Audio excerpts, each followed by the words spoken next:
হুজুর আসসালামু আলাইকুম। ওয়ালাইকুম আসসালাম ওয়া রাহমাতুল্লাহ। অনেক মুসল্লিগণের প্রাণের দাবি, কোরআন হাদিস মোতাবেক উত্তর দিলে খুশি হব। আরে এটার প্রিন্ট করে নিয়ে আসছে, অনেক প্ল্যান প্রোগ্রাম করে প্রশ্ন করছে। এটা প্রশ্ন নাম্বার 1, প্রজেক্টরের মাধ্যমে বক্তাগণের চেহারা দেখে মহিলাদের ওয়াজ শোনা জায়েজ আছে কিনা? আচ্ছা আপনারা ফতোয়া দেন তো দেখি, প্রজেক্টরের মাধ্যমে এই যে বোনেরা আজকে ওয়াজ শুনলো, এটা জায়েজ আছে কিনা? জায়েজ, এটার পক্ষে কে কে দেখি?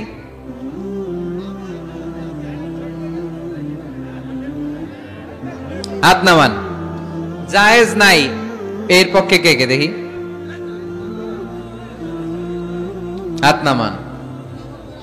একবারও যারা হাত তোলেন না এবার তারা হাত তোলেন।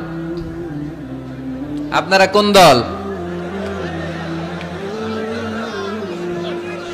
আমরা জানি না দল না সুবিধাবাদ।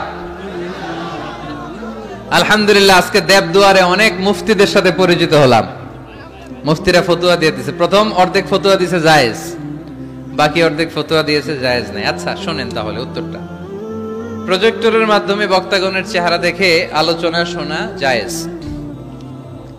আলোচনা শোনা জায়েজ ইন জেনারেল। প্রশ্ন বুঝে নেন, ভেঙে চুরে বুঝিয়ে দিচ্ছি যাতে প্যাচ না লাগে।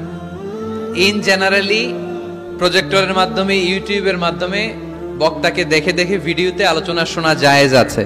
কারণ রাসূলুল্লাহ সাল্লাল্লাহু আলাইহি সাল্লামের সময় মসজিদে নারীরা আসতো, পুরুষরা আসতো, রাসূল সাল্লাল্লাহু আলাইহি সাল্লামকে প্রশ্ন করত। বাজারে নারীরা ব্যবসা বাণিজ্য করত, একে অপরের সাথে কথাবার্তা হতো, এটা জায়েজ। একটা পুরুষ যদি একটা দোকানে যায়, ওখানে নারী ব্যবসায়ী তার সাথে কথা বলতে পারবে, কিনতে পারবে। একটা টেইলার্সের দোকানে যদি কোনো নারী যায় কাপড় কেনার জন্য, সেখানে পুরুষ ব্যবসায়ী তার চেহারার দিকে তাকাতে পারবে, কথা বলতে পারবে। যদি হেজাব পরে থাকে, শুধু ফেসটা খোলা, ফেসটাও ঢেকে রাখলে আরো ভালো। তার মানে পাবলিক প্লেসে নারী পুরুষের জরুরি প্রয়োজনে চাহনি, কথাবার্তা, এটা জায়েজ আছে, এটা জায়েজ। তাহলে প্রজেক্টরের মাধ্যমে বক্তাগণের চেহারা দেখে মাহফিল দেখা, এটা জায়েজ। সমস্যা কোথায়? সমস্যা হচ্ছে কোন নারী যদি কোনো বক্তার চেহারা দেখে অন্য কিছু ফিল করে, সে যদি তার প্রতি আসক্ত হয়, শুধু ওই মহিলার জন্য না জায়েজ। ওই মহিলা ভিডিও দেখতে পারবে না, ওই মহিলা অডিও শুনবে, ওই বক্তার অডিও আলোচনা শুনবে। বক্তার দিকে তাকিয়ে তাকিয়ে বক্তার কথা শুনতে শুনতে যদি বক্তার প্রেমে পড়ে যায়, তাহলে ঝামেলা আছে না নাই? ঝামেলা আছে। এটা যেন না হয়।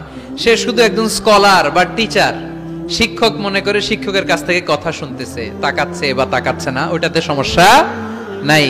কিন্তু বিশেষভাবে এই বক্তার প্রতি যদি সে আকর্ষিত হয়, অ্যাট্রাক্টেড হয়, দুর্বলতা অনুভব করে, তাহলে ওই নারীর জন্য ওই বক্তার ভিডিও দেখা জায়েজ নাই, অডিও দেখা জায়েজ আছে। কথা কি বুঝতে পেরেছেন?